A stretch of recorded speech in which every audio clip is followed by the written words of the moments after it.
Magandang araw kaibigan, ito pong muli si William, ang kaibigan mong may kapansanan. Do you go through times na you undergo conflict with your loved ones, with your friend, o ng iyong mga kapamilya?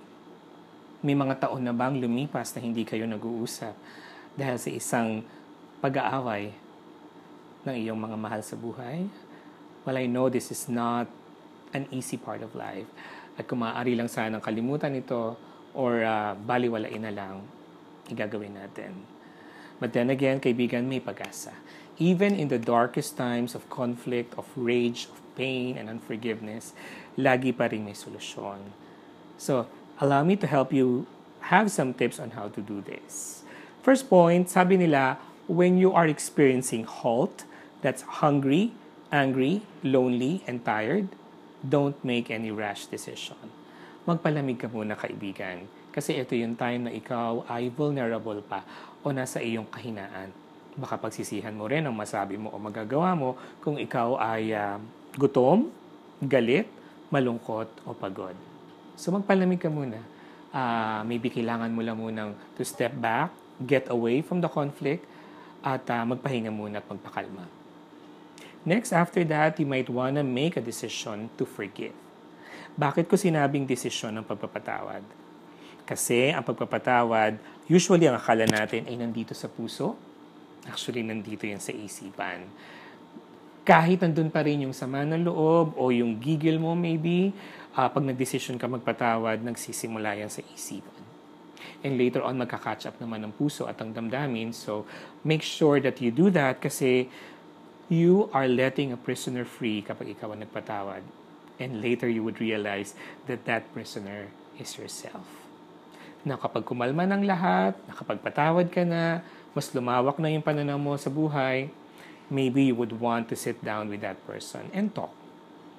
Totoo naman yung sinabi nila na walang bagay ang hindi madadaan sa matinong usapan.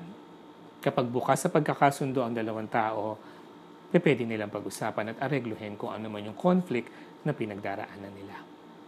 Now, allow me, kaibigan, to pray for you before I end.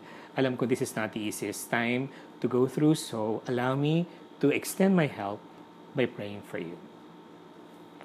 Diyos Ama sa Langit, sa aking kaibigan ngayon na dumaranas ng isang pagsubok na may kinalaman sa away, galit, di pagkakasundo sa pamilya, sa kaibigan, sa kamag-anak, o sa mga katrabaho, humihingi po ako ng tulong, Panginoon. Tulungan mo sila magpatawad. Tulungan mo, Panginoon, na mas makita nila yung malawak na picture o pananaw sa buhay, Panginoon. Turuan mo sila, Panginoon, na ma-realize kung meron mang pagkukulang na kailangan itama o mga pagkakamali na pwedeng ituwid. Humihingi po ako ng tulong, Panginoon, para sa Kanya na dinaranas itong sitwasyon na to. Palayain mo sila, Panginoon, sa matitinding damdamin ng galit at di pagpapatawad at bigyan mo sila, Panginoon, ng bukas na pag-iisip para makapagdialogo, maayos ang problema, mapag-usapan ng mga pagkakamali at ma-restore yung relasyon na meron sila. Because in the end, Panginoon, what we wanted is a relationship that is restored dahil ito po ang iyong kalooban. So para sa Kanya, Panginoon, na dinaranas ito, ako po ay nananalangin na maging maayos ang lahat.